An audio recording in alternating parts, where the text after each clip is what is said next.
안녕하세요. 12월 1일 목요일 짱목과 말씀수다의 시간입니다. 오늘도 함께 귀한 자리를 또 묵상의 자리에 나오신 여러분들을 환영하고 사랑하고 축복합니다.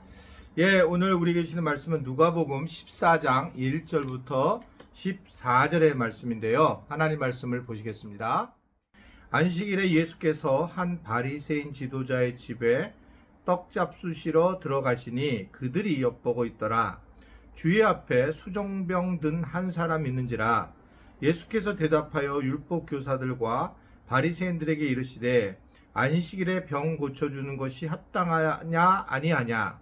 그들이 잠잠하거늘 예수께서 그 사람을 데려다가 고쳐 보내시고 또 그들에게 이르시되 너희 중에 누가 그 아들이나 소가 우물에 빠졌으면 안식일에도 곧 끌어내지 않겠느냐 하시니 그들이 이에 대하여 대답하지 못하니라. 청함을 받은 사람들이 높은 자리 택함을 보시고 그들에게 비유로 말씀하여 이르시되 내가 누구에게나 혼인잔치에 청빙을 받았을 때에 높은 자리에 앉지 말라. 그렇지 않으면 너보다 더 높은 사람이 청함을 받은 후에 너와 그를 청한 자가 와서 너더러 이 사람에게서 자리를 내주라 하리니 그때 내가 부끄러워 끝자리로 가게 되리라. 청함을 받을 때에 차라리 가서 끝자리에 앉아라.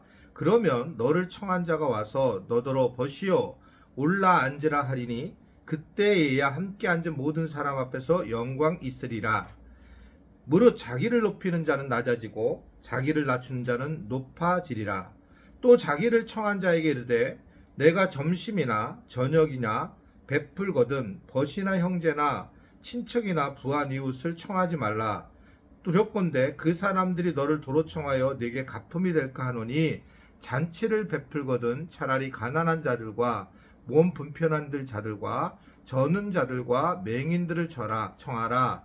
그리하면 그들이 갚을 것이 없으므로 내게 복이 되리니 이는 의인들이 부활 시에 내가 가품을 받겠음이라 하시더라. 아멘. 네, 이제 12월 첫째 날입니다. 참 빨리 시간이 흐르는 것 같고 시간이 흐름에 따라 자기 존재가 낯설 때가 있는 것 같습니다. 그럴 때도 있는 것 같아요. 저도 이제 세월이 지나면서 예전에는 이렇게 좀 이렇게 막 늘 키가 크고 몸이 큰 쪽으로 가다가 이제는 좀 이렇게 작아지는 쪽으로 키가 좀 작아지는 느낌을 받고 그러면서 제 자신에 이제 당혹을 할 때가 있어요. 아마 많은 분들이 그랬을 텐데 그런 걸 경험하면서 우리는 영원하신 하나님에 대해서 다시 한번 묵상하는 그런 시간이 되었으면 좋겠습니다. 12월은 교회 행사도 많고 또 우리가 준비해야 될 것도 많은데 우리 지체들이 12월을 잘 준비해서 새해를 또 새롭게 맞이하는 그런 귀한 시간 되었으면 좋겠습니다. 바리새인들은 오늘 말씀을 보았지만 굉장히 중요한 게 이제 안식일법을 되게 중요했습니다. 그 안식일에 정해 놓은 것에 따라서 그들은 다른 것은 할 수 없다라고 생각했어요. 왜냐하면 결국은 이 율법을 지키는 것이 하나님의 명령을 지킨다라고 생각했기 때문에 그들은 아주 엄청난 그러한 안식일에 대해서 최선을 다해서 지키고 있었다는 거죠. 이번에 이스라엘에 갔을 때도 정말 놀라웠거든요. 즉 금요일날 안식일법이 시작이 되면 토요일날 하루 종일까지 하루 내내 버스도 안 다니고요, 전철도 안 다녀요. 그러니까 이게 정말 놀랍죠. 그러니까 어디 가서 누구를 만나서 밥을 먹을 수도 없는 그런 상황이 돼요. 그래서 아랍 지역에 가서 모임도 갖게 되고, 그래서 유대지구에서는 할 수 없는, 하여튼간 인정할 밖에 없는 그렇게 열심히 지키고 있습니다. 여기서 우리가 알아야 된다는 것은 뭐냐면 이렇게 최선을 다해서 지키고 이들은 하나님을 잘 믿는다라고 생각하지만 사실은 방향이 틀렸다는 거죠. 이렇게 방향이 틀려서 믿음 생활을 열심히 하게 되면 엉뚱한 신앙생활을 하고 나중에 보면 다른 사람을 도리어 판단하거나 비판할 가능성이 굉장히 높습니다. 우리는 그래서 방향이 아주 분명해야 돼요. 그 방향을 뭐라고 얘기하냐면 예수님이 길이고 예수님이 진리고 예수님이 생명이니 예수님을 중심으로 우리가 무엇인가를 결단하고 생각하는 것이 굉장히 중요하다. 그래서 오늘 보게 되면 사실 혼인잔치의 비유를 하면서 일부러 네가 그러니까 높은 장소에 상좌에 올라가지 말아라. 다른 사람들이 왔을 때에 올라가는 것이 더 너가 어려운 마음을 갖게 된다. 그러면서 이제 순종하고 겸손한 마음으로 쓰기를 원하고 있는 거죠. 뭐 우리가 잘 다시피 이 잔치는 하나님 나라의 비유에 대한 말씀이거든요. 그러니까 하나님 나라는 잔치를 벌린다는 거죠. 하나님 나라는 늘 기쁨이 넘치고 포도주가 끊이지 않는 그런 나라가 하나님의 나라입니다. 우리가 이제 하나님의 나라에 살고 믿음의 세계에 산다는 것은 결국은 그런 기쁨의 자리에 우리가 있는 것인데, 이것은 우리가 무엇을 가졌거나 또는 내가 뭐 젊어졌다거나 이런 걸로 얻어지는 것이 아니라 오직 예수님을 믿음으로 예수님만이 우리의 전부인 것을 고백함으로 나는 없는 존재로 살아갈 때에 하나님 나라를 경험하게 된다는 거예요. 근데 그 하나님 나라의 그 핵심은 뭘까라고 할 때 우리가 지금 보았지만, 자기를 높이는 자는 낮아지고 자기를 낮추는 자는 높아지는 세상. 이게 이제 우리가 생각하는 부분입니다. 정말 우리가 조심해야 될 것은 자기를 낮추면서 생각을 하고 자기를 낮출 때 높아지는 경험하는 것이 교회 공동체에 너무너무 필요한 부분이라고 생각하게 됩니다.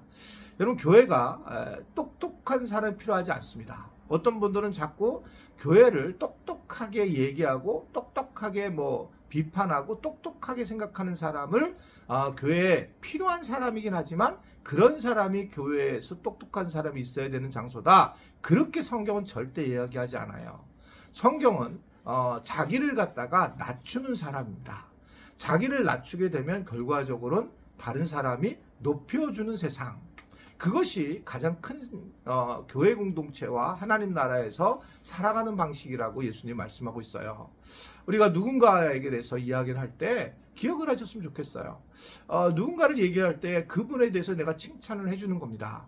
계속 칭찬을 해주는 거예요.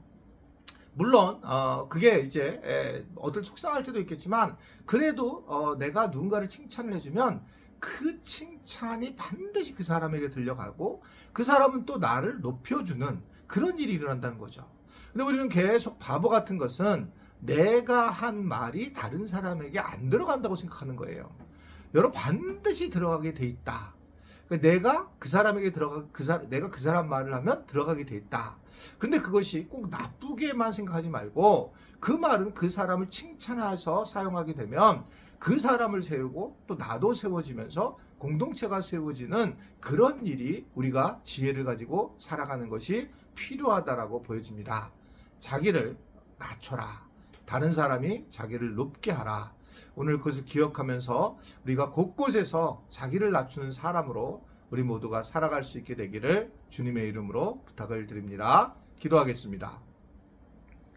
하나님 아버지, 12월 첫째 날입니다.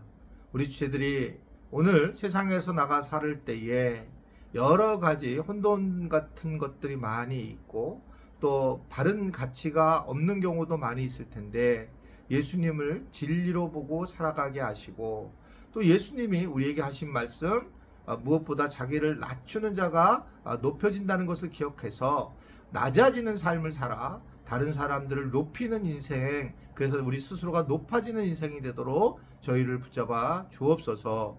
예수님의 이름으로 기도드리옵나이다. 아멘.